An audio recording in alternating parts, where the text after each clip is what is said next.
बार फिर से मैं आप सबों के सामने उपस्थित हूँ अपने नए एपिसोड के साथ। और कल जैसा कि मैंने कहा था कि मैं आपको बताऊंगा कि प्रार्थना का क्या महत्व होता है। दोस्तों, प्रार्थना का बहुत ही महत्व होता है। हमें हर रोज़ प्रार्थना करना चाहिए, क्योंकि प्रार्थना करने से आप अपने आप को ईश्वर से जुड़ा हुआ महसूस करते हैं और आपको लगता है कि एक ऐसी शक्ति ज़रूर है जो हमेशा मेरा साथ देती है और जो हमेशा हर मुसीबत में मुझे बचाएगी। और अगर आप हर रोज़ प्रार्थना कर लेते हैं तो प्रार्थना के बाद आपको अपने आप एक अलग ही ऊर्जा महसूस होगी। लगेगा कि जो मेरे अंदर एक नई ऊर्जा का संचार हुआ है जो मुझे दिन भर तरोताज़ा रखेगा और हर दिन मेरे पर ईश्वर की कृपा बनी हुई रहेगी। आप जब सुबह उठें और सुबह में नित्य क्रियाक्रम से निवृत्त होने के बाद जब आप सूर्य को अर्घ्य दें तो कम से कम एक मंत्र जरूर पढ़ें कि ओम सूर्याय नमः, ओम सूर्याय नमः, ओम सूर्याय नमः। और जब आप सूर्य को अर्घ्य दें तो सूर्य को आप इस तरह से अर्घ्य दें कि उस सूर्य की किरणें उस पानी से छन करके आपके चेहरे पर पड़े, उससे आपके चेहरे की चमक बढ़ती है। और इसी तरह से और भी कई सारे मंत्र हैं, जैसे मैं आपको एक बताऊंगा। एक मंत्र है कि सर्वव्यापक सर्वज्ञ सर्वशक्ति समन्वित अति सुंदर सर्वज्ञ नमस्ते जगदीश्वर। इसका अर्थ होता है कि वह ईश्वर जो सभी जगह व्याप्त है, जो सब कुछ जानने वाला है, जो सभी शक्तियों से परिपूर्ण है और जो बहुत ही सुंदर है, हम उस ईश्वर को नमस्कार करते हैं। अगर आप इस तरह का मंत्र पढ़ते हैं तो निश्चित रूप से आप पर ईश्वर की कृपा बनी रहेगी और ईश्वर आप पर प्रसन्न रहते हैं। और आप जानते हैं कि हमारे देश के जितने भी बड़े बड़े महापुरुष हुए हैं उन्होंने ज़रूर सुबह और शाम प्रार्थना की है और उन्होंने अपने जीवन में प्रार्थना को ज़रूर ही शामिल किया है। इसीलिए हम लोग प्रत्येक दिन अपने जीवन में प्रार्थना को शामिल करें। और एक बात और जो मुझे कहना था कि इधर कुछ मैंने देखा है कि कुछ बच्चे जो शुरुआत में पढ़ने में बहुत ही अच्छा थे, बहुत ही अच्छा उनका प्रदर्शन था और हमें लग रहा था कि ये बच्चे आगे बढ़ करके ज़रूर कुछ करेंगे। और हम लोग उनके गार्जियन को ऐसा आश्वस्त भी करते थे कि आपका बच्चा ज़रूर आपका इच्छा पूरा करेगा, वो ज़रूर आपका नाम रोशन करेगा, इसलिए आप पढ़ाइए। और गार्जियन को भी विश्वास था।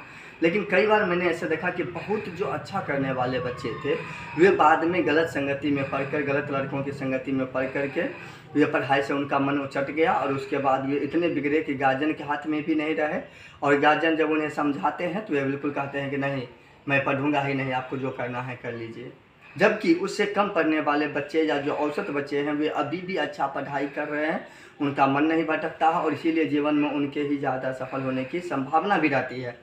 और अधिकांश वही बच्चे को पथभ्रष्ट होते देखा गया है जिनसे सबको उम्मीद थी या जिनको लगता था कि यह ज़रूर बहुत कुछ करेगा। क्योंकि अक्सर ऐसे बच्चे क्या होता है कि अति महत्वाकांक्षा के चक्कर में या अति आत्मविश्वास के चक्कर में अपने रास्ते से भटक जाते हैं और वे अपनी मंजिल तक कभी नहीं पहुंच पाते हैं। इसीलिए आप सोच समझ करके दोस्ती करें, क्योंकि आचार्य रामचंद्र शुक्ल जी ने भी कहा है कि हमें जब भी दोस्ती करें, जब भी आप संगति करें तो बहुत सोच समझ करके दोस्ती करें। जैसे तैसे लोगों से दोस्ती नहीं करनी है, क्योंकि जब आप एक अच्छे लड़के से दोस्ती करेंगे तो वो आपको नीचे के धरातल से उठा कर, और एक अच्छा दोस्त हमेशा चाहता है कि मैं जिस धरातल पर हूँ उसी धरातल पर मेरा दोस्त भी रहे। अगर आप गलत लड़कों से दोस्ती करेंगे, नीच लड़कों से दोस्ती करेंगे, जो नीचे गिरे हुए लड़के हैं जिनको पढ़ाई से कोई मतलब नहीं है, तो आप कितने भी अच्छा पढ़ने में रहेंगे वो आपको फिर नीचे गिरा करके अपने ही लेवल में ले आएगा। और अगर आप अपने से अच्छे लड़कों से दोस्ती करते हैं जो हमेशा पढ़ते रहते हैं, जिनका एक लक्ष्य है, जिन्होंने जीवन में बड़े बड़े लक्ष्य बनाया है, तो वो भी आपके जीवन को एक लक्ष्य देगा और आपको अपने ही लेवल पर लाएगा, अपने धरातल पर लाएगा और आपको ऊर्जा बनाएगा। इसीलिए सोच समझ करके दोस्ती करें। अब मैं अपना विषय बदलता हूँ। मैंने कल बताया था जैसा कि हम लोग कल इम्परेटिव की पढ़ाई कर रहे थे और आज मैंने बताया था कि आज मैं आपको बताऊंगा कि केन और मे का प्रयोग कहाँ कहाँ होता है। केन और मे का दोनों का अर्थ हिंदी अर्थ सकना ही होता है, लेकिन केन का प्रयोग हम लोग वहाँ पर करते हैं जहाँ पर शक्ति या सामर्थ्य की बात होती है, शक्ति या सामर्थ्य या क्षमता की बात होती है, वहाँ हम लोग केन का प्रयोग करते हैं। और मे का प्रयोग हम लोग वहाँ पर करते हैं जहाँ पर किसी काम की संभावना हो या किसी चीज़ की अनुमति लेनी हो या कुछ इच्छा व्यक्त करना हो, वहाँ पर हम मे का प्रयोग करते हैं।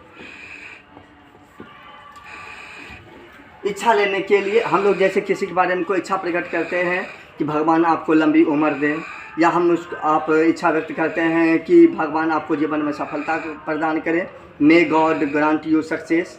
जैसे हम किसी को कहते हैं कि आप सफल हों, आप सफल हों,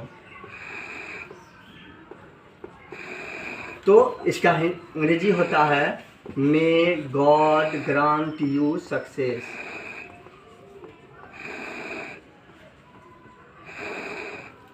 अगर उसी तरह से अगर हम किसी से कहते हैं कि ईश्वर आपको लंबी आयु दे, ईश्वर आपको लंबी आयु दे, इसका होता है मे गॉड लिव लॉन्ग। इसी तरह से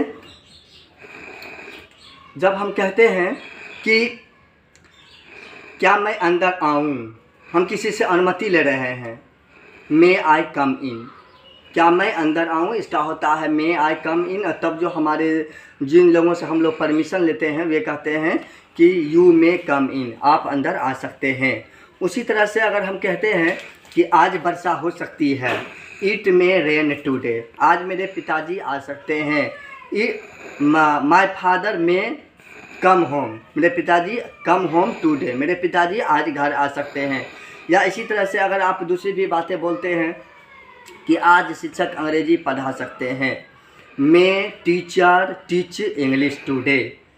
इसी तरह से और भी बहुत बातें होती है, जैसे इच्छा व्यक्त करना हो, अनुमति किसी से लेना हो कि क्या मैं यह चाय पी लूँ, क्या मैं आपकी चाय पी सकता हूँ, मे आई टेक योर टी, क्या मैं आपकी अखबार पढ़ सकता हूँ, मे आई रीड योर न्यूज़पेपर, क्या मैं आपके घर आ सकता हूँ, मे आई कम योर हाउस, या फिर क्या मैं आपसे मिलने के लिए आ सकता हूँ, मे आई मीट टू यू। इसी तरह से और भी बहुत से बातें हैं। मीट का प्रयोग हम लोग ये मे का प्रयोग अनुमति लेने के लिए करते हैं। अब हम लोग बात आते हैं कैन पर।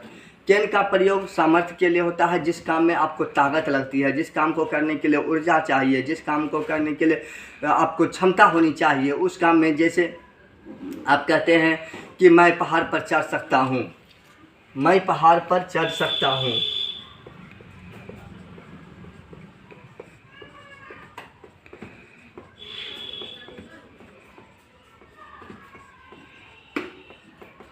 I can climb on the mountain.